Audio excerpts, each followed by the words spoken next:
Hello, I'm Gwen Hill from Pine Ridge Baptist Church, Sunday School Department, Ladies Class, and we are studying the book of Daniel in the Old Testament.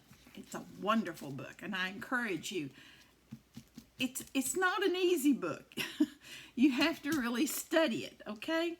But it's worth it. It is so worth it. It answers questions, and it's very intriguing. And to watch this man Daniel has been a joy to me. It's been an encouragement to me. I hope it has been to you.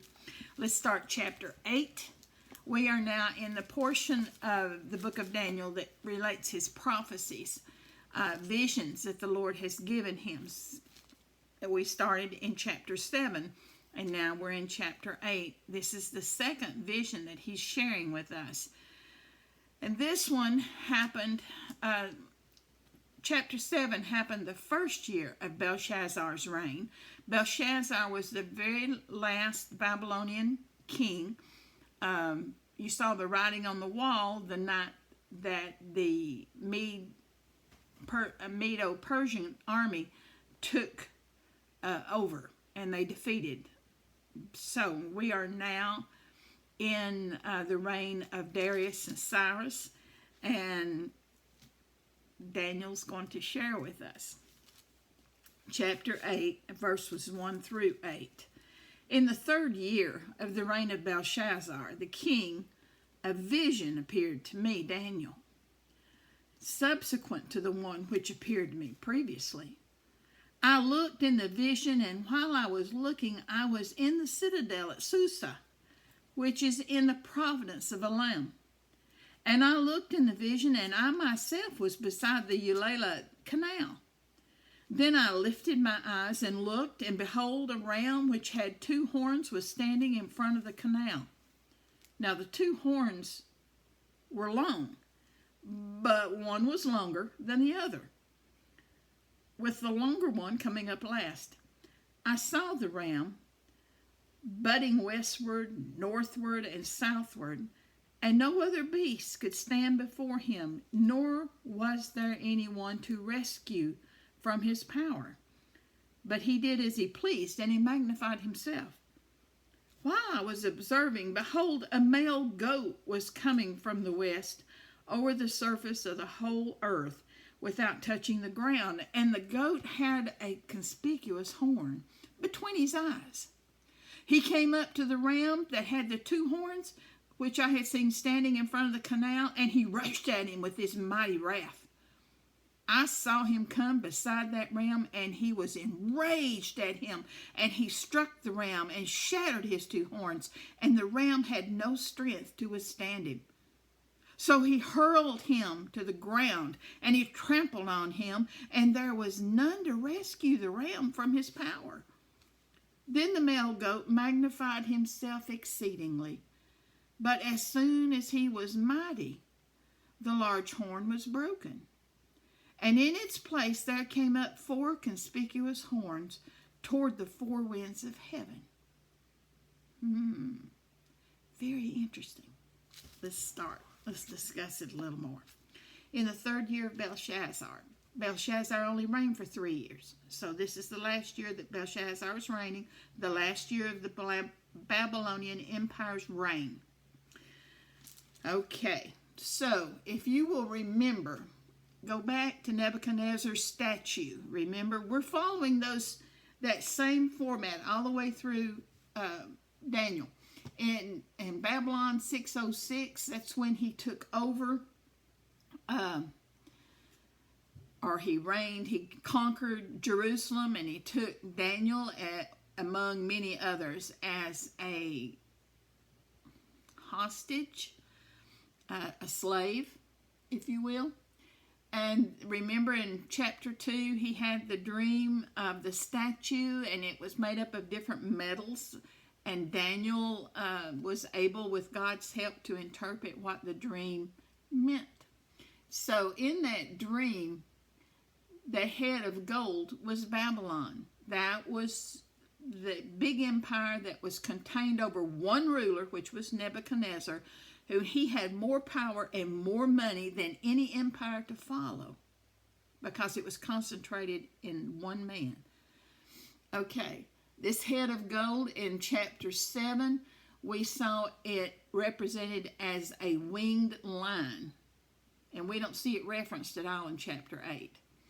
Then the second feature of that big statue was breast and 2 arms made of silver. Remember?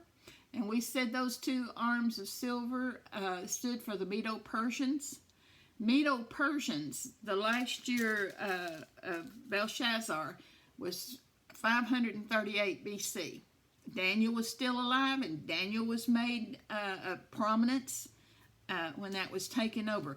So he is, it's breast and 2 arms, and in chapter 7 was represented as the bear.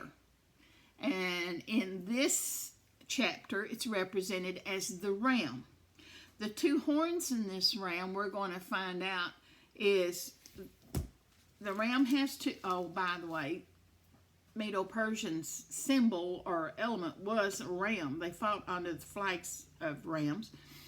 And the ram had 2 horns. One was much longer than the other. Medo-Persian. The Medes were much smaller than the Persians.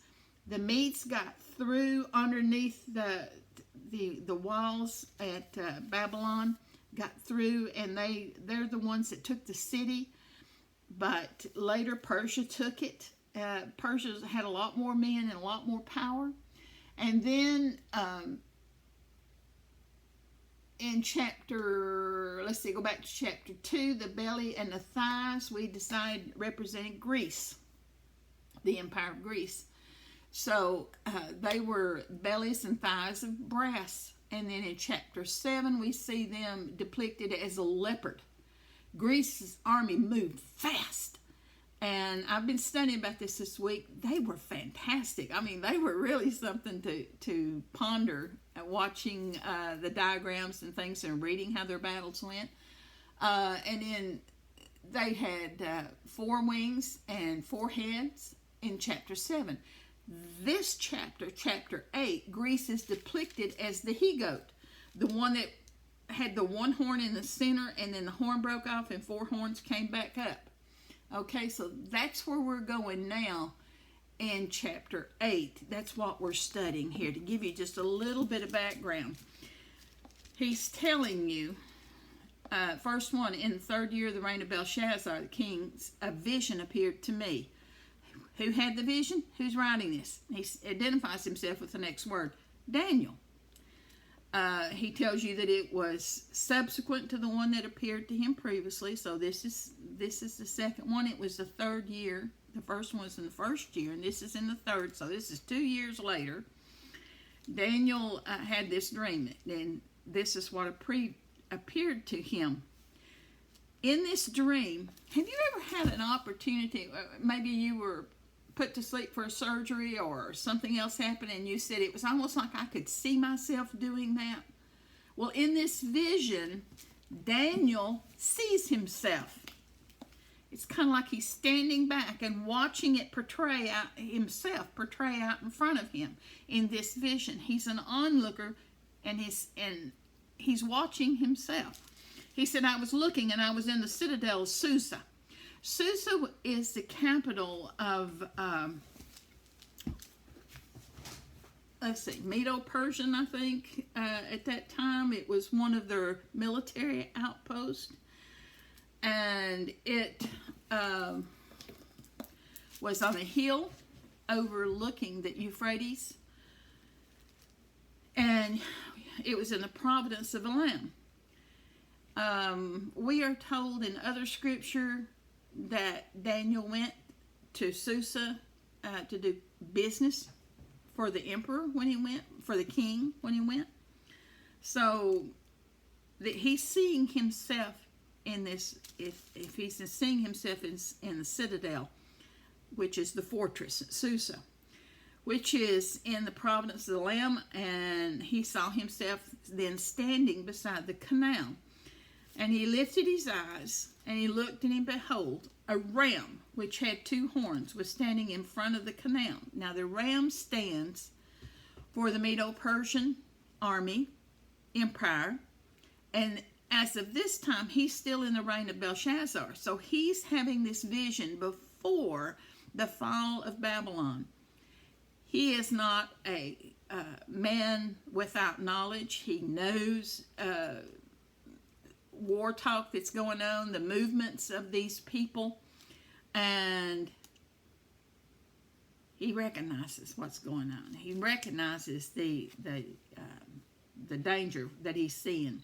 The ram is 2 horns, which I've already mentioned was Medo-Persians. Medes and Persians. Medes were the smallest army. Persian was the largest army. They aligned together to take down Babylon, to take down Nebuchadnezzar's empire, although Nebuchadnezzar had been dead some years by now, probably 6 or 7 years by now. Okay, the 2 horns that he saw, which represented that alignment, and he said the longer one is referring to the Persian because they were the stronger. And I saw the ram budding westward, northward, and southward, and no other beast could stand before him. He saw a ram coming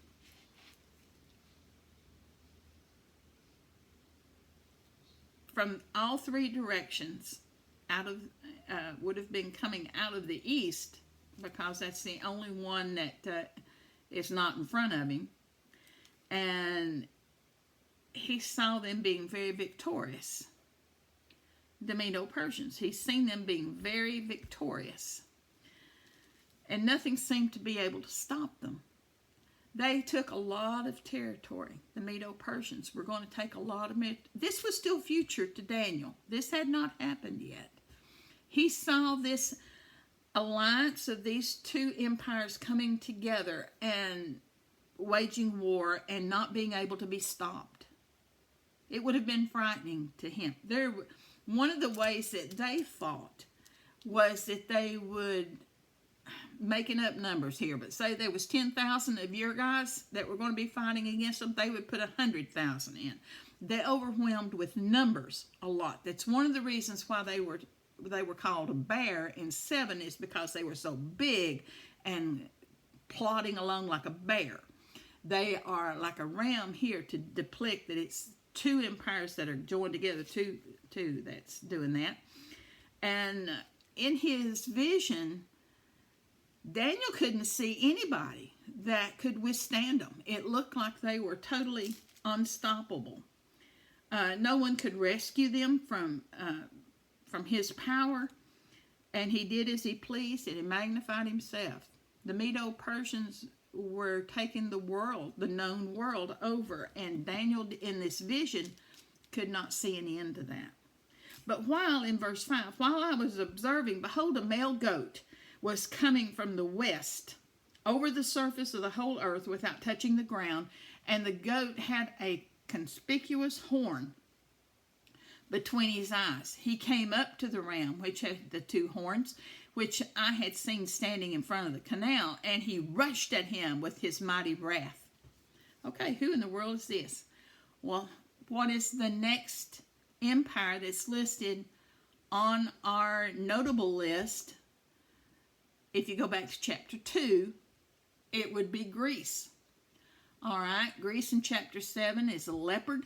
And why is it a leopard? Because it moves fast. So do you see here that he's moving fast in these verses? And it's represented as a goat here. We're getting more information every time the Lord shows us a little something. So he says, while Daniel watched, behold, a male goat was coming from the west over the surface of the whole earth. Okay, I'm going to show my age here. How many of you watched Wile E. Coyote and the Roadrunner? I did as a kid.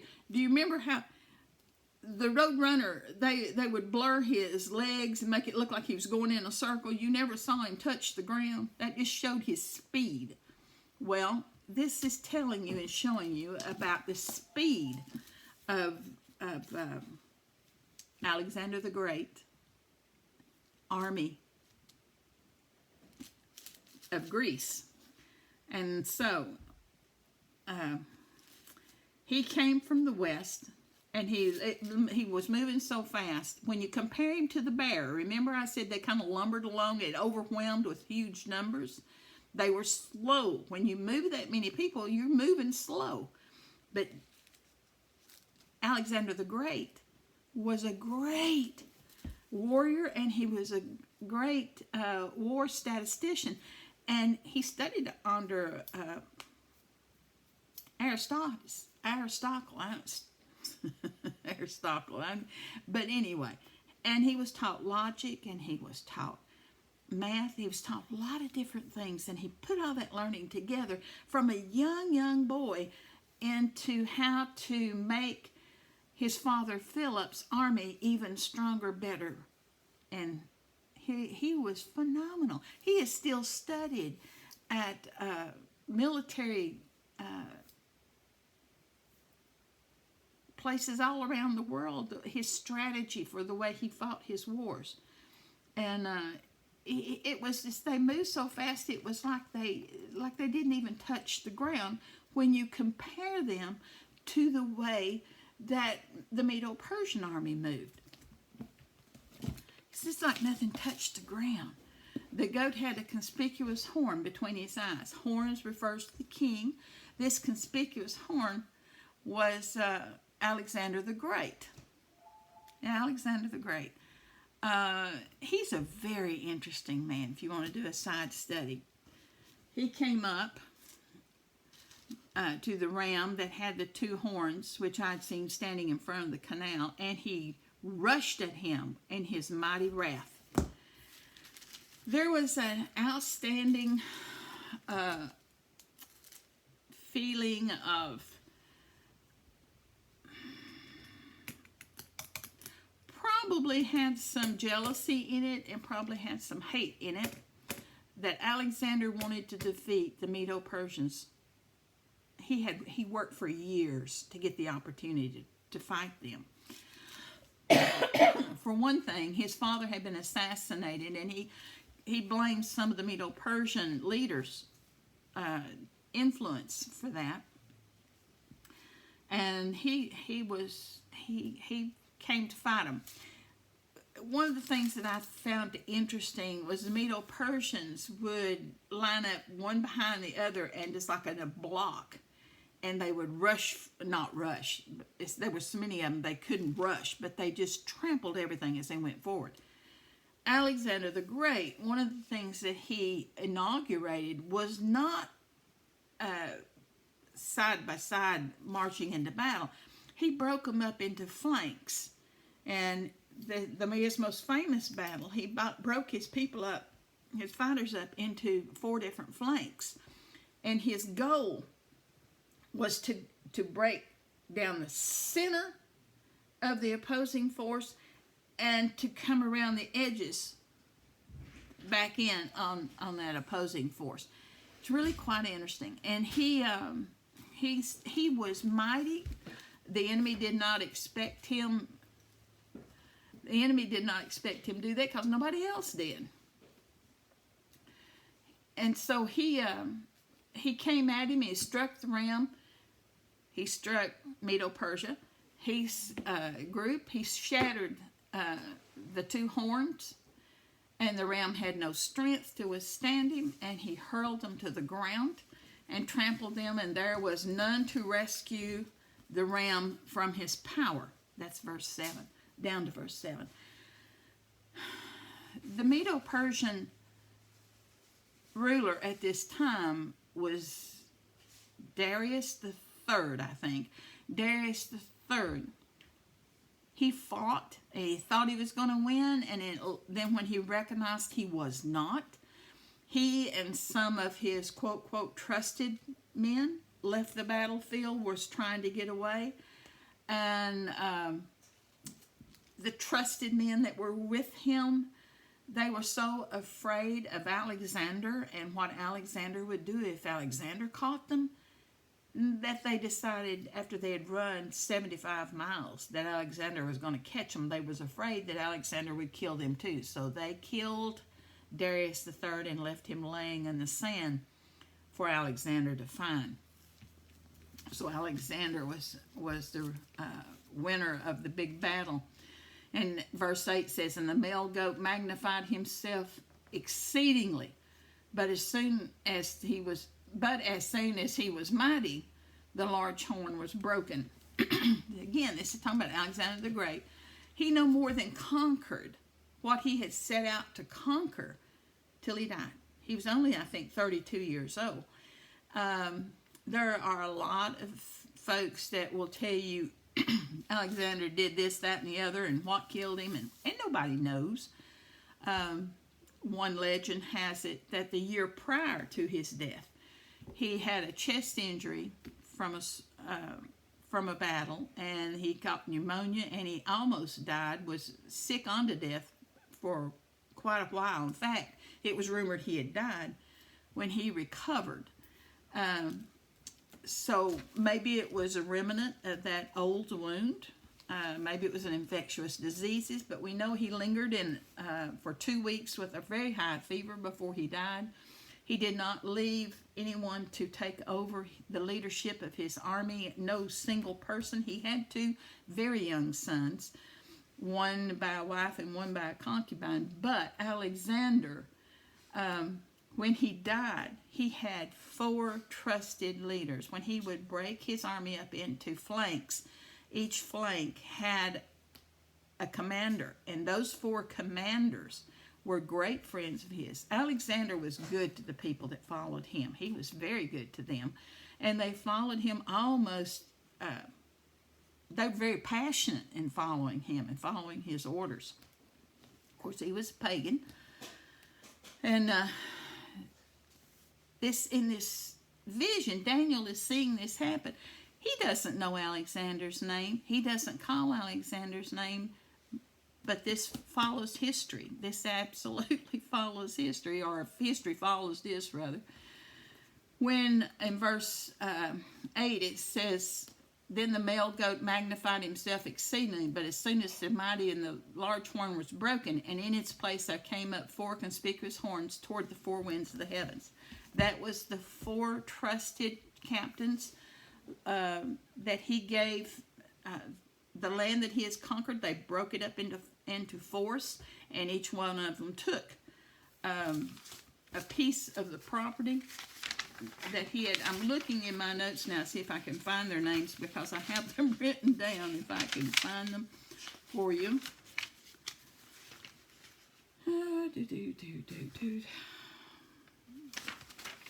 Oh. Alright, I don't find them. But one of them was Seleucid. Okay? He ruled on his portion of spoils around 215 BC. Seleucid had a grandson. And Seleucid's grandson was Antiochus Epiphanes.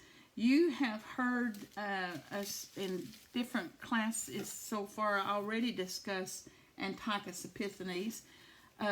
Epiphanes means glorious. But he was such an evil man. That the Jews called him Epitomanes. Antiochus Epitomanes. And Epitomanes means the madman. The madman. When you read verse 9, going to the end of the chapter, we are now moving further ahead in our study in these scriptures. We're leaving the near time and going to the far time. So if you will remember, we have the law of double reference when you're studying prophecies. And that law of double reference is the tendency of Scripture, prophecy, to sometimes refer to 2 events or 2 people simultaneously. One that's relevant to the general time of the prophecy, and the others relating to a distant, far-off future. And in this case, looking at the end times. And Epiphanes, Antiochus Epiphanes is the near time part of this prophecy, you will see part of the prophecy can be fulfilled by him. Some people look at this scripture and say all of this has been fulfilled through Antiochus Epiphanes, but not all of it. Not all of it. It's incomplete. That's why we say it's a dual. Okay? We say it's a dual because while it has reference to a lot of things in the prophecy, it doesn't complete them. But if you'll look at this, and then you'll look at the study that we did in Revelation, everything's going to be fulfilled by who? The Antichrist. So,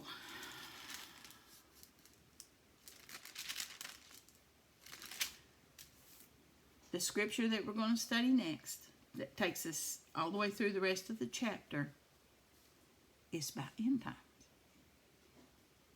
See you next time. Goodbye.